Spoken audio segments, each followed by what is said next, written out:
What is up, everybody? I'm your host, John Walker, and you're watching Bearcat Update.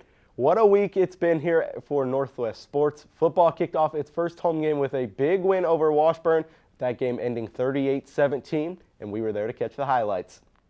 Bearcat Stadium was kind of shocked to start the game as Washburn scored in a minute and a half, and that put the Ichabods up 7-0 over the Bearcats. But Braden Wright, as you see, hands off to Justin Rankin there, who had put the Cats on the board with that 42-yard touchdown. This one came a little later and would give Northwest a 21-17 lead. But Washburn had things going, and it wasn't until Jaravian Anderson came up with the interception right there to put a halt to the Ichabods' drive. Braden Wright, who had himself a career day, is able to find Alec Tatum there to kind of cap off the scoring spree for the Bearcats on the day. But Washburn tried to answer back anytime they had something going. It was stopped by the tout Northwest defense on the day.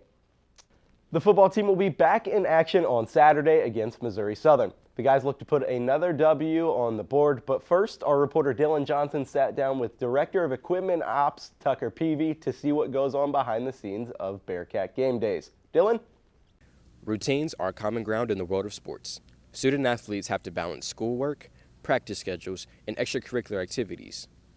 With the football season in full throttle, first-year equipment manager Tucker Peavy is on a strict routine as well. So for our game day, we'll get here around 7 o'clock in the morning. We'll set up the field. We have all of our road trunks, kicking nets. We'll have the locker room set up already, so we'll have some jerseys on pads, game pants in lockers, make sure everybody's helmets are cleaned up, face masks are cleaned up, decals are cleaned up. After the game, that's where the fun begins. So game laundry, we're here about 3-4 hours after the game. And then we'll come in Sunday morning and knock out all the loops.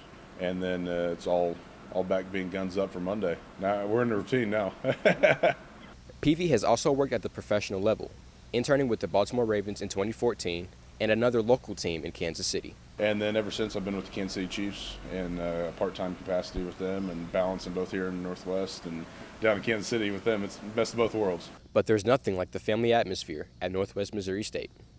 You know, I just love being around the players in the locker room, and everybody works together to achieve one goal, and that's to get a win on Saturday, and hopefully those wins add up until you're playing close to Christmas. Peavy's goal was to get as close as possible to the game without actually playing it. He believes he's found his calling with Northwest football. You know, if you're doing the right thing with your life, work doesn't feel like work, and that's how it feels every day coming to work. And I enjoy it, love it. Reporting for Bearcat Update, I'm Dillon Johnson. Thanks, Dillon. We're going to take a quick break, but stick around. We've got more Northwest sports coming up. You're watching Bearcat Update on KNWT Channel 8.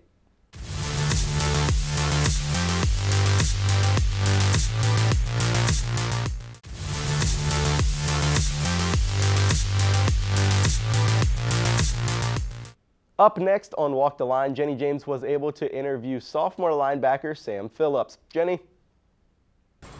Thanks, John. Welcome back to Bearcat Update. I'm Jenny James, and this week on Walk the Line, we are joined by Bearcat football player Sam Phillips. Sam, thanks for joining us in here. Yeah, no problem. I know it's raining outside, not your usual atmosphere, but we're making it work. Yep. All right, you ready to walk the line? Let's do it. All right, let's do it. Sam, kind of give me your emotions right now. You were named the MIAA Defensive Player of the Week. What are you feeling with that? I don't know. It's an awesome honor. You know, I feel blessed to be able to win that honor, but at the same time, I gotta keep my head down, just keep working, just get back to practice and do what I can. What was it like that first play there where you scored your first touchdown? Getting the ball from your brother who was going down, being sacked, he pitches it off to you and you run it in. What was that like? It's just one of those things that you'll never forget. Like we'll always talk about that moment. I don't know. It was just really cool, and I'm glad it happened. What has it been like to be on the same team again as your brother, which probably hasn't happened since high school? Yeah, it's just kind of been the same thing. You know, it's real special. Not a lot of people get to do that, you know, play football with their brother. And so I guess I'm just going to enjoy it while I can and make the best of it. Do you feel like your leadership role has kind of changed this past year with, you know, seeing more playing time and being on the field more? Yeah, I'd say I've picked up a little bit of a leadership role. Just kind of like in practice, bringing younger guys along and kind of showing them how to practice and stuff like that. So, how else would you say you go about that leadership role? I know you mentioned just younger guys and helping them in practice, but how else, like maybe outside of practice, would you help? Just kind of being vocal on the field and the weight room a lot. that's kind of what it comes down to, is just like we're all trying to be leaders on the team. So if people are talking and keeping energy up, then usually everything goes well. Kind of give me a recap of what you saw through your eyes last week against Missouri Western. Really close game there in the third and fourth quarter, but you guys came out with the win. So what were you kind of seeing through your eyes? We started off with our game plan and all, and made some adjustments, but sometimes it just comes down to execution. So next week, or this week I guess, we're going to have to execute a lot better and hopefully not let them score 35. What are you seeing from Washburn? Maybe what are you guys expecting from them? Well, they're a big team. They always play us physical, play us hard. So we just got to come out, like I said, just execute what we planned for, and hopefully we get the dub.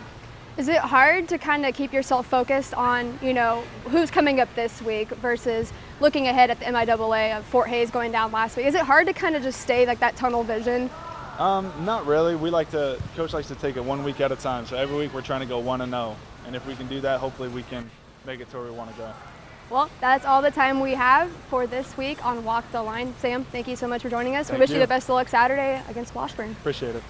That's all we have for right now. We're going to take a quick break. Stick around. We have more to come on Bearcat Update.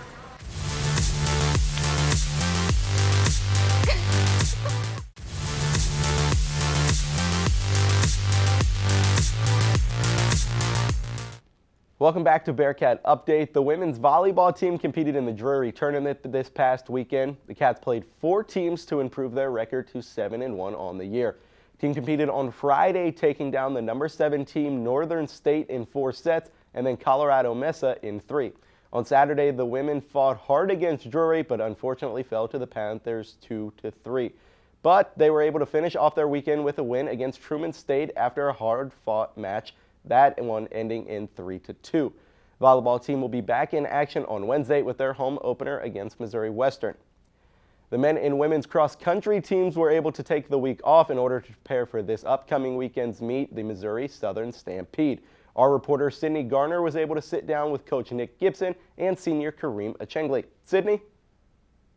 The Northwest men's and women's cross-country teams have both started out the season strong, opening up the season with top finishes for both teams. Coach Nick Gibson and senior Kareem Achengli were impressed with how the first meet went. Yeah, so the kids have been training hard all summer. They had summer programs whenever they left over the summer that, obviously recommendations on, what they should do over the summer to prepare them for this upcoming season. The kids came back and they did a really good job of preparing for this upcoming season. We had a couple weeks before our first meet that they were back training. We got some good workouts in, and we've been training really hard. The girls and the guys are both doing some pretty good mileage with some really hard workouts in there. The Bearcat Open was a pretty good race. It was a teamwork race, and the weather was hot, but yeah, we enjoyed it a lot. While the first meet set the pace for the season, there are still many improvements to be made. I think the biggest things we're looking for is just the growth. Last year we were hired so late. I was literally here 10 days before school even started last year. Basically, my goals for this season is pretty simple. It's improve what I did last year, but especially with the great help of the great team we have this year. So we're going to be as a team and individually. With an off week to work on cleaning up their run times, the coaches pushed the runners for the next meet. Kareem is one of the most dedicated kids on the team, and it shows it. He was the first All-American in 21 years for the university last year, and he puts in the work day in and day out. He's one of those guys that's running, upwards of 85 miles a week. So it takes a lot of time and takes a lot of effort for him to really put in the work to actually be good. I'm Sydney Garner reporting for Bearcat Update. Thanks, Sydney. The women's soccer team was able to improve their overall this weekend. They kicked off their home opener with a win against Sioux Falls 4-0, with Caitlin Case leading the team in goals after scoring 2 on Friday. On Sunday, the team didn't quite finish out the weekend the way they hoped, coming out with a tie against Augustana. Cats will be back in action on Friday at home against Central Missouri before they hit the road again. To wrap up last week's sports, the women's golf team finished off the NSU Classic, moving up to 8th place. The team shot its best score of the fall season so far with a tally of 312. Becca Donner and Morgan Thiel had the lowest rounds of the team with a 76 and 77 individual rounds. The team will be back in action next week for the MIAA Fall Preview in Nebraska. Before we close out this week's episode of Bearcat Update, I have my top pick of the week. My pick for this week in Northwest sports is the Northwest Volleyball team that we already talked about a little bit earlier, but this is a team that has been on a mission to start the season. They won their first 6 straight games, which included wins over number 18 Drury at the time and then number 7 Northern State. Those wins gave the Cats the resume good enough to put them as high as 18th in the AVCA poll. Maddie Aarons received MIAA Specialist of the Week honors alongside Hallie Sidney being named co-MIAA Hitter of the Week. This week, the Cats will make their home opener in Bearcat Arena against Missouri Western on Wednesday, and then they will head to Warrensburg to take on a Central Missouri team that should be ranked somewhere in the top 5 of all of the country. For those reasons, I'm excited to watch the Cats volleyball team in action this week. Thanks for tuning in to this week's episode of Bearcat Update. You can follow us on Twitter at BearcatUpdate_8 or watch all of our previous episodes on YouTube at KNWT8. Thanks for watching and have a great night. What is up, guys? You get to see my pretty face again. To check out last week's episode of Bearcat Update, make sure to click up here, and to watch all of our previous episodes, click down here. See you next week.